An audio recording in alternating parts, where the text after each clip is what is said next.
make your selection, please. Question number 10. You are being elected for a term of 2 years.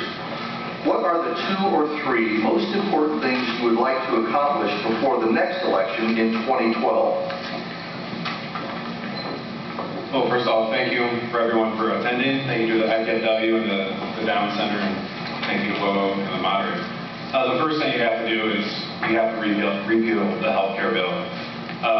The amount of strain on the economy that's going to take is way too much for us to handle all at once. There is a systematic way that you can take each section of that health care bill and do it that way. The amount that they want to save with Medicare and Medicaid is going to cost all the citizens with private insurance more by cost shifting onto us.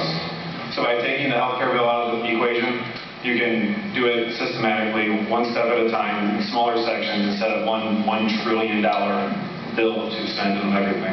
And the second is, if we're going to be spending money on stimulus, we have to be stimulating not so much failing companies that are there for their own demise, but there's too many teachers being laid off, and education, especially for the younger people, is the paramount factor for the future of the United States. We have to make sure that teachers aren't being laid off by the hundreds, but being employed by the hundreds instead. Thank you, sir. The next question goes to Bill 4. And Mr. Troyer, your selection, sir. Question 7. Question number 7. You will serve at least 1 term with the Obama administration. What will your legislative approach be with this administration? Will you work with them, oppose them, or some mix of the two? I remember when I was in college, my advisor told me, gave me a great quote. He said, keep an open mind, but not so open that your brains fall out. And I think I would use the same approach in dealing with the Obama administration, and that is, I think it is important that Republicans agree to not play the political games and not try and do the political one-upsmanship. We're going to be elected, those of us that have the honor to serve in Congress, we're elected to go out and do a job. And the job is not to promote one political party over another. The job is to get things done for the American people.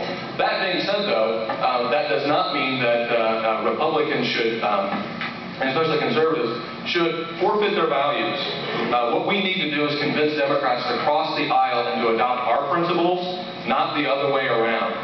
We should not be abandoning our principles in the hopes of, quote-unquote, getting along. We need to stand up as strong conservatives, reach across the aisle and convince Democrats why our ideals are the best for the American people.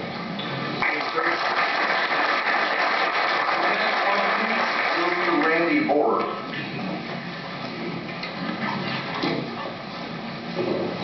And sir, the question you have selected is number 2.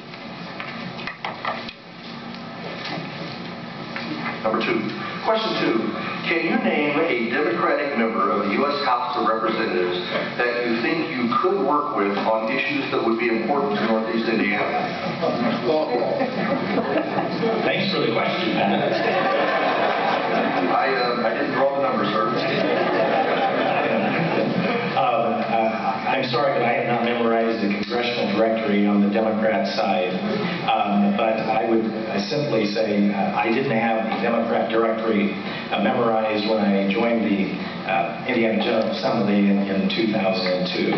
But I have a reputation of working with Democrats when you are in the minority.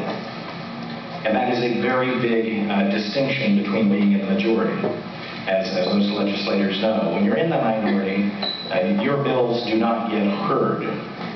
And you have to cross the aisle, you have to be able to identify a conservative Democrat in which you might have some common thoughts with. I have a record of that. In fact, my first session, I passed a bill. And it had to do with energy efficient technology with water furnace here in Fort Wayne. So I do not know of a specific Democrat congressman, but obviously I believe it's very important for any legislator to understand who you're working with in any General Assembly and in Congress. Thanks, sir.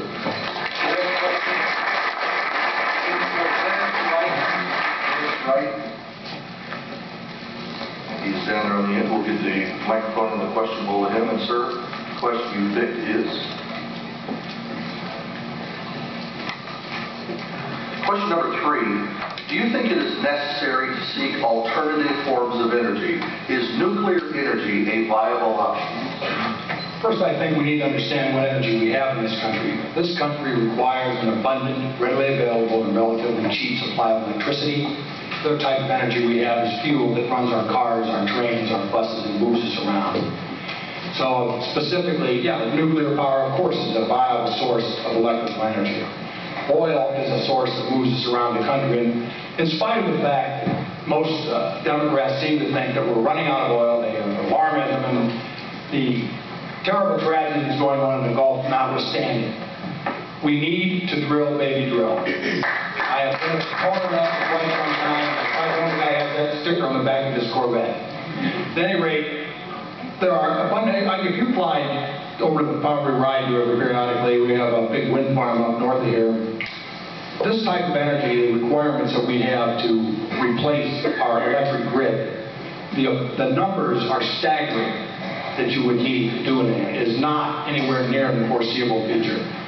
Electricity is a clean supply of energy. It's readily available. We have the technology. And I would be very much supportive of that type of energy and doing the types of things that would allow for the regulatory changes, the legal challenges to get rid of those so that we can move forward with that type of electrical generation. Thank you, sir. The next question, Mr. Craig Dickman.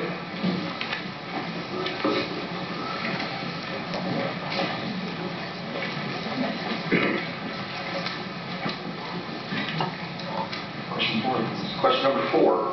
There have been numerous instances in the news of businesses failing to follow government regulations such as BP, Massey Energy, and several financial institutions.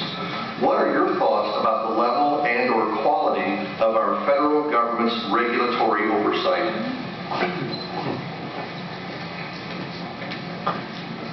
Well, we need regulatory oversight. There's no doubt about that. I don't know if they could have done anything with the BP situation down there because they were kind of too close to them. They needed to observe and regulate, not be their friend. And I know Obama administration got like $1 million from them. It doesn't seem right that they would be able to do what they're doing, and the government has no alternative but to just rely on them. They should have had some solution figured out in advance on what should be done.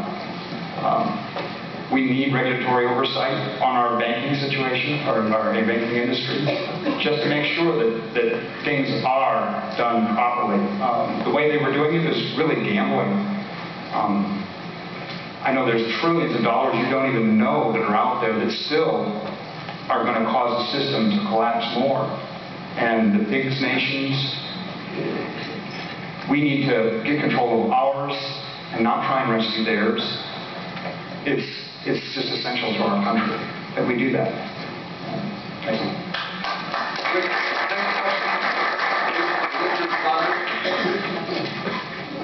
Richard Fowler. And sir, the question you have selected is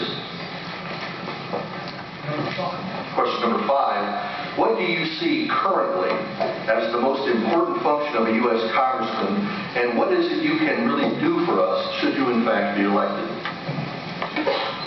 The most important function for a U.S. Congressman, and what I would intend to do, is ask the hard questions and get the answers, and then report them back to each of you.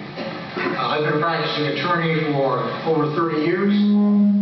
I have clientele, or I've represented people in each of the counties within this district.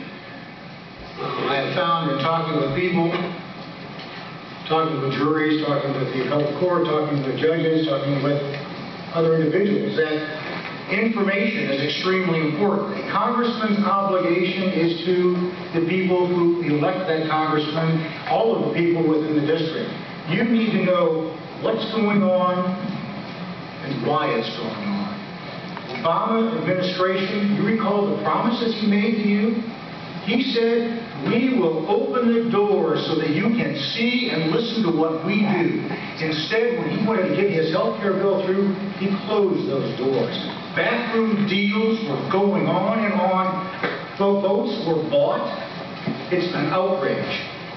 Congressman needs to be the watchdog, put the backroom politics aside, overturn and reverse, in particular, Obamacare.